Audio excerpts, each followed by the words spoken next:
अब देखिए जरा, आपने आधा दर्जन एग्जिट पोल देख लिए, एक और एग्जिट पोल दिखाने जा रहा हूं जो सबसे बड़ा और विशेष विश्वसनीय माना जाता है, क्रेडिबल माना जाता है।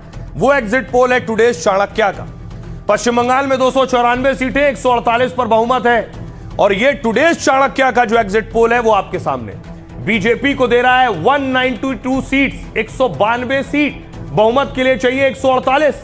ममता बनर्जी को 100 सीटें दे रहा है और अन्य को 2। यहां नंबर 1 पर शुभेंदु अधिकारी है, नंबर 2 पर टीएमसी है। वोट परसेंटेज देखिए, वोट परसेंटेज बीजेपी लगभग 48% बीजेपी को वोट मिल रहा है। आपको बताऊं 2021 में बीजेपी को वोट मिला था लगभग 39%। तो 9 से 10% बीजेपी का वोट शेयर बढ़ रहा है। टीएमसी को मिला था लगभग 48, तो टीएमसी का 10% वोट कम हो रहा है, 38% आ गया है। और अन्य को जा रहे हैं 14% वोट। यानी एक और एग्जिट पोल भी जीत बता रहा है बीजेपी की। यह तो बात हो गई एग्जिट पोल की, लेकिन मैं आपको बताऊं एग्जिट पोल के अलावा एक और इंपॉर्टेंट चीज। बहुत से लोग यकीन करते हैं कि सट्टा बाजार में किसका भाव क्या चल रहा है, सट्टा बाजार किसे कितनी सीटें दे रहा है। तो क्या सट्टा बाजार बीजेपी को जिता रहा है या टीएमसी को जिता रहा है? सट्टा बाजार के आंकड़े आपके सामने रखता हूं। एग्जिट पोल से दूसरी तरफ सट्टा बाजार क्या कह रहा है। सट्टा बाजार बीजेपी को 150 से 152 सीटें दे रहा है। 148 पर सरकार बन जाती है, उस हिसाब से सट्टा बाजार भी बीजेपी की सरकार बनवा रहा है। टीएमसी को 137 से 140 सीटें दे रहा है सट्टा बाजार, यानी बहुमत से दूर। तो सालों से फलोदी सट्टा बाजार चुनाव को लेकर आंकड़े देता आया है। दूसरे फेज की वोटिंग के बाद सट्टा बाजार बीजेपी को बहुमत दे रहा है। फलोदी सट्टा बाजार में बीजेपी को 150 से 152 सीटें, सट्टा बाजार में टीएमसी को 137 से 140 सीटें। चुनाव से पहले आपको बताऊं, यही सट्टा बाजार बंगाल में टीएमसी को बढ़त दे रहा था। दूसरे चरण से पहले बीजेपी को सट्टा बाजार में 100 सीटें दी जा रही।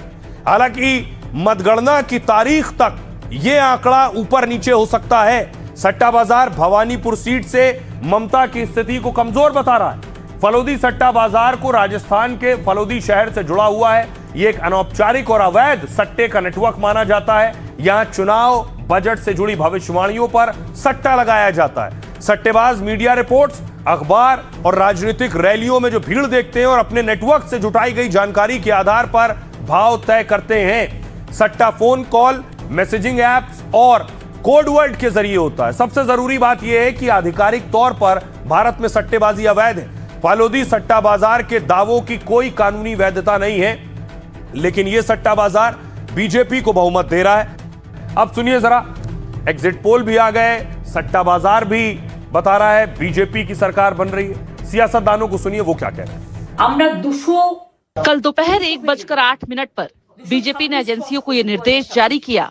इसको लेकर मेरे पास खास जानकारी है। टेलीविजन चैनलों से ऐसे आंकड़े जबरन दिखाने को कहा गया है। इसकी वजह यह है कि इस बार हमें 226 सीटें मिलेंगी। मुझे बंगाल के मतदाताओं पर पूरा भरोसा है। उन्होंने हमारी महिलाओं और बच्चों के खिलाफ केंद्रीय बल, ईडी और सीबीआई का इस्तेमाल किया है। हम जानते हैं, हमारा पूरा टीम इधर है। टीम का पास कम्युनिकेशन नहीं है। जब कम्युनिकेशन हो रहा है, हम यहाँ पर आके देख रहे हैं, वहाँ पर काम चल रहा है और लाइव स्ट्रीमिंग वहाँ पर हो रहा है।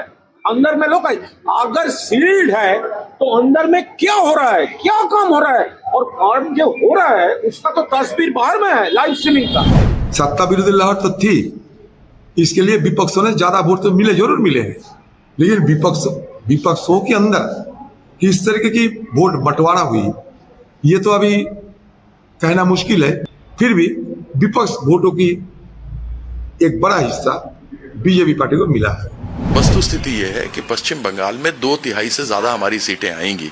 पिछली बार से भी बेहतर 2015 थी, उससे भी बेहतर करेंगे। जबकि उसमें अगर आप 12 वो जोड़ दीजिए जो बीजेपी वाले भी छोड़ के आए थे, तो हमारी फिगर आसपास वहां पर कहीं पर आई। ये 2 बार इनको हमने पिछले साफ कर दिया। इस बार जो हमारे 2021 में सीटें थी उससे भी ज्यादा आएंगी। लोग परिवर्तन चाह रहे हैं और ओनली ऑप्शन भाजपा, मोदी जी और सारे एग्जिट पोल वही दिखा रहे हैं। एक छोड़ के बाकी सारे दिखा रहे कि स्वीप होगा। 180 दिखा रहे, लेकिन हमारे चाणक्य, हमारे सम्मानीय गृह मंत्री जी अमित भाई शाह जी ने बोल दिया है, भाजपा आ रहे, सरकार बना रहे, 4 तारीख 200 पार होगा। इस बार 200 पार। पिछली बार एग्जिट पोल में अयोध्या में कह रहे थे कि 400 पार हो जाएंगे, याद कीजिए 400 पार कह रहे थे अयोध्या में, वो अयोध्या हार गए। तो ये नहीं कि एग्जिट पोल का कोई भरोसा नहीं है, लेकिन ये सच्चाई है कि इन्होंने पुलिस के माध्यम से बड़ी बेईमानी की। तो ये गड़बड़ियां हुई हैं, लेकिन उसके बावजूद भी बंगाल की जनता ने दीदी को ऐतिहासिक वोट दिया है। अब देखिए, कल हमने आपके सामने लगभग 7 एग्जिट पोल रखे थे, आज हम 8 एग्जिट पोल लेकर आए। कल दीदी और शुभेंदु फुटबॉल खेल रहे थे, आज दोनों क्रिकेट से 6 लगा रहे हैं। टुडे चाणक्य का एग्जिट पोल कहता है 192 बीजेपी और टीएमसी 100। इसके अलावा देखिए, पीपल्स पल्स का एग्जिट पोल कहता है 95 बीजेपी 95 से 110 और टीएमसी 177 से 187। पी मार्क का एग्जिट पोल कहता है कि बीजेपी 150 से 175 यानी बहुमत तक पहुंचेगी और टीएमसी 118 से 138 यानी बहुमत से दूर है। मैट्रिक्स का एग्जिट पोल बीजेपी को बहुमत दे रहा है 146 से 161, टीएमसी 125 से 140 यानी बहुमत से दूर है। प्रजा पोल बीजेपी को 177 सीटें दे रहा है यानी बहुमत दे रहा है और टीएमसी को 100 सीटें दे रहा है। चाणक्य का एग्जिट पोल बीजेपी को 150 से 160 सीटें दे रहा है, टीएमसी को 130 से 140 सीटें दे रहा है। पोल डायरी 142 से 171 सीटें दे रहा है बीजेपी को और टीएमसी को 99 से 127 दे रहा है। बहुमत के लिए 148 चाहिए। जनमत पोल्स 80 से 90 सीटें बीजेपी को दे रहा है जनमत पोल और टीएमसी को दे रहा है 195 से 205 यानी टीएमसी की सरकार बना रहा है जनमत पोल। बड़ा इंपॉर्टेंट है, सारे पोल का जब आप एवरेज निकालेंगे तो बहुत फर्क नहीं है। एवरेज में देखिए, बीजेपी 148 यानी ठीक बहुमत के आंकड़े तक, टीएमसी 137 बहुमत के आंकड़े से कुछ पीछे। इसलिए फाइट बहुत टफ है, कम से कम एवरेज में औसत में यही पता चल रहा है। ममता बनर्जी और शुभेंदु अधिकारी, टीएमसी और बीजेपी में यह कांटे का मुकाबला है। सुनिए बंगाल के लोग क्या कह रहे हैं। बताइए दीदी का काम कैसा है? ठीक ही था। ठीक ठाक? हाँ, हम लोग का ठीक ठाक है? हाँ, ठीक ही था। तो बस आपका ठीक ठाक है तो मैं समझ गया कि दीदी 100%। भाजपा का कोई नहीं, उनका संगठन कहाँ है? वोट में देगा कोई नहीं है मैदान में, अकेला तृणमूल खेला। कुछ बोला नहीं जा सकता, लेकिन परिवर्तन जरूरी है, थोड़ा परिवर्तन होना चाहिए। तब स्टेट कहां से कहां पहुंच गया है। वेस्ट बंगाल अभी भी बहुत पीछे है दूसरे स्टेट से, लेकिन टक्कर कांटे की टक्कर होगी, इसमें कोई दो राय नहीं है। सभी कोई चाह रहा, बच्चा बूढ़ा जवान लड़का लड़की कि एक बार चेंजेज आए। जैसा बढ़ चढ़ के वोट हुआ उसके अलावा और भी कुछ हो सकता है, बहुत कुछ बदल भी सकता है सरकार। ऐसा भी कोई जरूरी नहीं है कि आम जनता का सोच के ऊपर में है। मेरे ख्याल से ये बंगाल में 150 से 170 सीट बीजेपी से तो जरूर आएगा, वो सरकार तैयार करेगा। देखिए, हम लोग तो चाहेंगे कि ममता बनर्जी का सरकार बने, क्योंकि हम लोग यहाँ पे अच्छा से बिजनेस करने सक रहे हैं, अपना रोजी रोजगार ठीक चल रहा है, कोई असुविधा नहीं है। बनेगा तो बीजेपी का ही सरकार इस बार। हाँ, एग्जिट पोल भी एग्जिट पोल से भी ज्यादा आने का उम्मीद है हम लोग को। हाँ, इस बार खुल के मतदान हुआ है। हाँ, कहीं भी धांधली नहीं हुआ, समझे, और परिवर्तन का लहर भी है। लड़ाई बहुत जबरदस्त है, कांटा का है, मतदान भी बहुत जबरदस्त हुआ है। मेन है कौन काम किया है। हम लोग सरकार, बंगाल सरकार काम किया है, ऐसा बात नहीं कि सोचिए सबने एग्जिट पोल सामने रखे, लेकिन एक्सिस माई इंडिया ने कहा वो एग्जिट पोल लेकर नहीं आएंगे, वो बंगाल का एग्जिट पोल नहीं दे रहे हैं। आखिर क्यों, आपको बता, एक्सिस माई इंडिया ने नंबर नहीं बताए हैं बंगाल के एग्जिट पोल के। आज बंगाल के एग्जिट पोल के नंबर जारी करने वाले थे, आखिरी कुछ घंटों में एजेंसी ने डाटा जारी नहीं किया।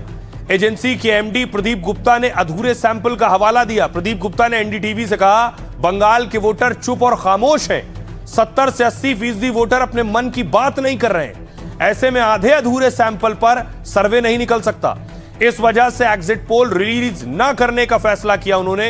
हालांकि बाकी राज्यों के एग्जिट पोल एजेंसी ने जारी किए हैं। प्रदीप गुप्ता ने आंकड़े जारी करने में किसी डर से इनकार किया है। अब प्रदीप गुप्ता हमारे साथ जुड़े, प्रदीप गुप्ता से ही सवाल करते हैं। प्रदीप जी, इससे पहले तो आपने बहुत से आंकड़े जारी किए हैं, लेकिन इस बार आपने आंकड़े जारी नहीं किए। मेरा सवाल यह है कि आपको यह है कि लोग बोल नहीं रहे, लोग खामोश हैं, लोग साइलेंट हैं। जब बोलेंगे नहीं तो पता कैसे चलेगा एग्जिट पोल सही और सटीक है कि नहीं।